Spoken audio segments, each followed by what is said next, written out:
Colapinto va-t-il se faire dézinguer par Briatore et dire adieu à la Formule 1 du coup? Alors Colapinto, il me fait penser à, vous savez qui, à De Vries en fait.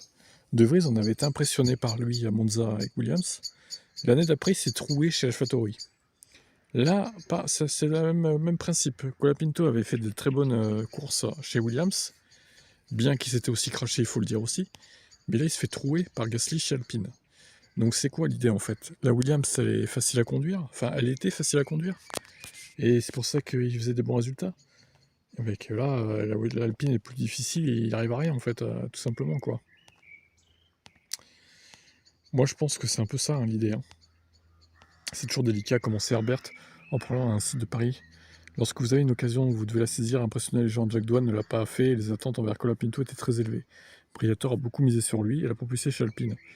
On s'attendrait à ce que les performances de Colapinto soient meilleures, étant donné le standard qu'il avait établi la saison dernière. Bah, c'est vrai, en même temps il a raison, Herbert.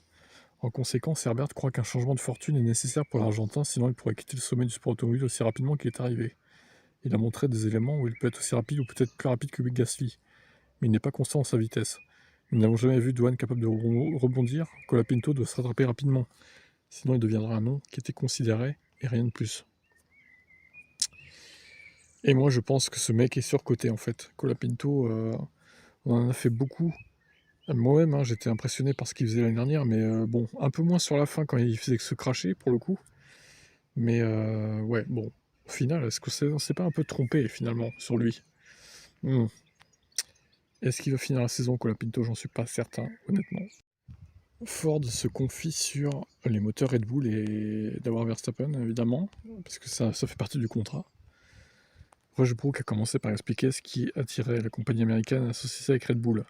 Chez Ford Motor Company, nous croyons qu'il doit y avoir une forme d'électrification. C'est aussi ce qui nous a permis d'être attirés vers la réglementation de 2026. Il s'agit de l'équilibre entre le moteur à combustion interne et l'électrification. Cet équilibre doit-il être de 50-50? Pas nécessairement. C'est à peu près ce que sera du coup la F1 2026. Les moteurs V6 actuels laissent beaucoup à désirer en termes de son. Plus tôt cette saison, il a été question de rendre le carburant de Formule 1 plus durable et de l'associer à des V10. Cependant, Rushbrook n'est pas entièrement convaincu. Il y a eu beaucoup de discussions, mais c'est trop facile de dire simplement V10 ou V8 à l'emporte-pièce. Il y a tellement de manières de faire cela. C'est pourquoi il est vraiment nécessaire de se plonger dans les détails pour voir si quelque chose peut bien fonctionner ou non. De plus, le cadre américain de Ford a suggéré que le développement des moteurs V10 pourrait ne pas correspondre entièrement à la politique de Ford Motor Company. Si ça devait arriver, ce serait un plan à long terme, selon Rushbrook. Lorsqu'on lui a demandé si Ford investit dans une collaboration de longue durée avec Verstappen et Red Bull, il a répondu « c'est effectivement notre intention ». Alors avec Red Bull, oui. Par contre, c'est pas gagné que Verstappen reste toute sa vie chez Red Bull, hein, les gars. Hein. Faut que vous en soyez conscients. Hein. Surtout si c'est de la merde votre association en 2026 du coup. Et ben ma foi, on verra bien ce que décide de faire le fameux Supermax. Qu'est-ce que c'est que ça encore? Coup dur pour l'équipe de Verstappen, disqualification. C'est sur iRacing, la team Redline a été disqualifiée après quelques heures suite à la participation aux 24 heures de Nürburgring. Donc, qu'est-ce qui s'est passé? Contexte. Team Redline devait concourir dans la course en ligne avec 3 voitures. Dans la voiture 20, Chris Lulam, Florian Lebigre, Diogo Pinto. Dans la voiture 69, il y avait Sam Kuttert, Luke McCone et Cooper Webster. Et dans la 71, Gustavo Ariel, Eduardo Leo et Enzo Monito. Avec Verstappen ne participant pas. Alors Max, pourquoi tu participais pas? Les qualifs dans la GT3 sont incroyablement bien passés pour l'équipe. La voiture 71 devait partir de la première position, suivie par la 69 en P2. Avec la voiture 20 finissant P7 cependant, avant le début de la course, les 3 voitures étaient dans la voie des stands. Toutes les 3 voitures partant de la voie des stands se sont avérées être un choix stratégique de l'équipe, choisissant d'être sur la grille avec des pneus pluie et très peu de carburant. À cause de ça, toutes les voitures avaient des hauteurs de caisse qui étaient déjà à la limite de la réglementation. Avant le début de course, l'équipe est allée chercher les bons pneus et plus de carburant, supposant que ce déficit pourrait par la suite être comblé. L'équipe a ensuite pu participer à la course et était en train de faire un retour jusqu'à ce que les commissaires virtuels se joignent soudainement au livestream et informent que si l'équipe continuait, elle serait décue. L'équipe a enfreint le code sportif basé sur la tricherie.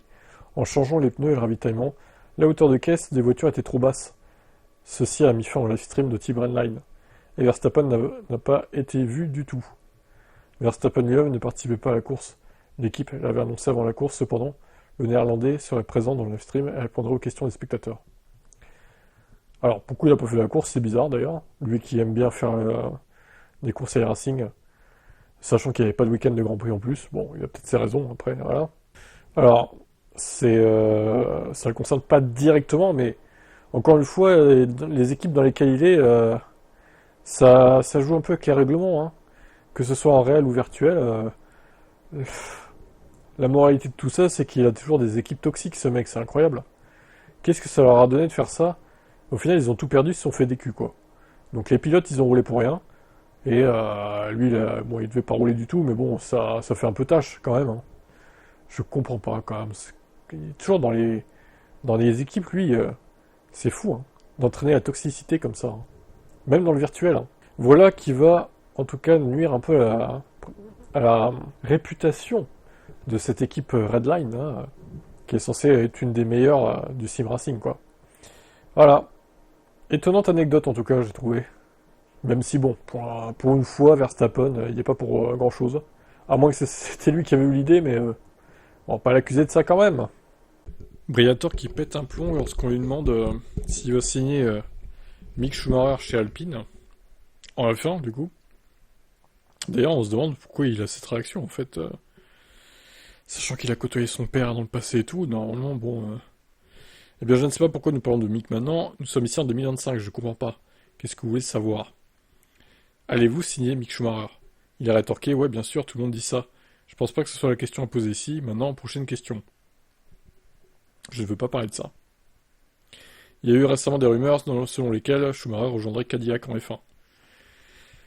Alors moi, je répète, je pense pas que Mick revienne en F1, que ce soit chez Cadillac ou ailleurs, ou chez Alpine, ou je sais pas où. Je pense qu'il est bien en endurance. Je pense qu'il fera sa carrière là-bas, quoi qu'il arrive. Donc, voilà. Pour moi, ce serait même une erreur limite qu'il revienne en F1. Après, bon, ça se trouve, il performerait, hein, j'en sais rien, mais je le vois pas revenir en F1 pour ma part. Alors pourquoi par contre il est énervé quand on lui parle de Mick, je sais pas, c'est quand même assez bizarre, hein, comme réaction, comme si c'était un sujet tabou là, à pas évoquer. Ok, bah, affaire à suivre, hein. Alors, les horaires du Grand Prix du Canada. 19h30, 20h30 le vendredi, les practices 1, les practices de 23h minuit, il va falloir se coucher tard. Practice 3, 18h30, 19h30. Et les qualifs, 22h, 23h. Et la course à 20h. À noter que je serai là pour 4 sessions sur 5. Les practice 3, je les fais pas normalement. À moins que, voilà. J'ai un truc de prévu à cette heure-là, malheureusement, je ne pourrai pas assister au practice 3. On sait hein, que c'est une session que j'adore, en plus. Une session très utile au week-end de course. Non, en vrai, je serai pas dispo, donc voilà. Practice 3, ça va sauter. Par contre, practice 1 de qualif et course, ça sera bon. Nickel. Alors, la météo à Montréal, bah écoutez, peut-être de la pluie samedi, justement, pour les qualifs. Intéressant.